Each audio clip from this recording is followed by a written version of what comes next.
Auto Nagar ఏర్పాటుకు 10 ఎకరాల భూమి కేటాయింపు. ఈ కార్యక్రమంలో పాల్గొన్న శాసనసభ్యులు బొల్లా బ్రహ్మనాయుడు కార్మిక సోదరులు ఎన్నో ఏళ్లుగా ఎదురు చూస్తున్న కలలను నా ద్వారా నెరవేర్చడం చాలా సంతోషంగా ఉందని బొల్లా బ్రహ్మనాయుడు అన్నారు.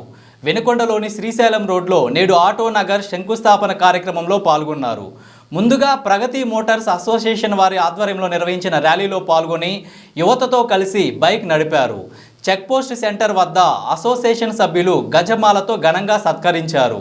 30 సంవత్సరాల నిరీక్షణ, 30 సంవత్సరాల కోరిక, మన కార్మికులందరి ఆశయ సాధన ఈనాడు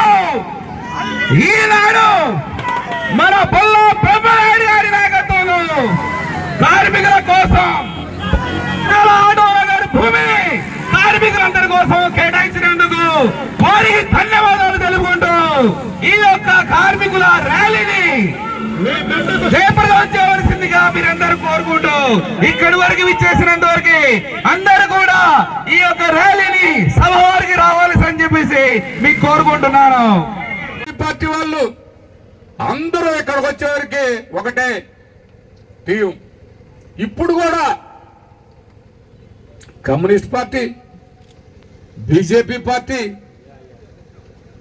మరి తెలుగుదేశం పార్టీ, రోజువారీ జనసేన పార్టీ రౌండ్ టేబుల్ సమావేశం అంటారు. దేనికి రౌండ్ టేబుల్ సమావేశం? ఎవరు సొమ్ము లాక్కోటానికి బాబు. మొన్న వచ్చి ఆయన చెప్తుండు, ఆ ముప్పాల నాగేశ్వరరావు నేను పెద్ద నిజాయితీ పరుడని. నీ నిజాయితీ ఎవడకు తెలియదయా?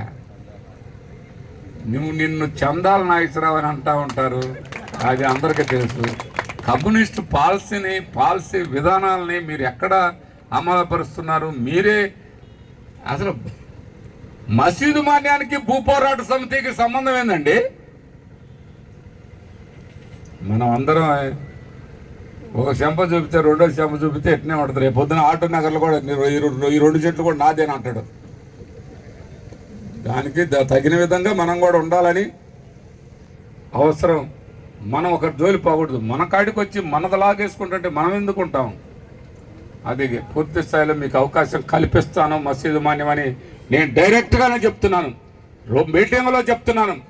ఎలక్షన్ ఏదైనా పర్వాలేదు, కానీ ఆ స్థలం మట్టికి ముస్లిం ప్రాపర్టీ ముస్లింకే రావాలి. మీరు ఇవ్వాలనుకుంటే ముస్లిం పేదవాళ్ళకి అందరూ పంచుదాం. అలా చేయి. వాళ్ళెవరో ఎక్కడోళ్ళ మా ముస్లిం ప్రాపర్టీని తీసుకోవడానికి వాళ్ళు ఎవరని అడుగుతున్నాను.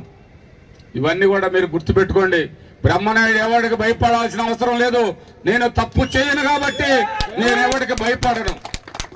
తప్పు చేయను, ప్రాణం పోయినా తప్పు చేయను.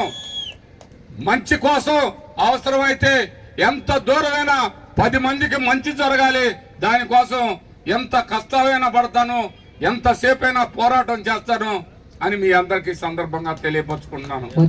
బ్రహ్మనాయుడు గారి నాయకత్వం. జై బొల్లా. అది వచ్చింది కాబట్టి చెప్తున్నాను. ఇది మొత్తం కూడా ఇలా చేస్తానని చెప్తున్నాను. మన ఎంపీపీ వెంకటరామరెడ్డి గారు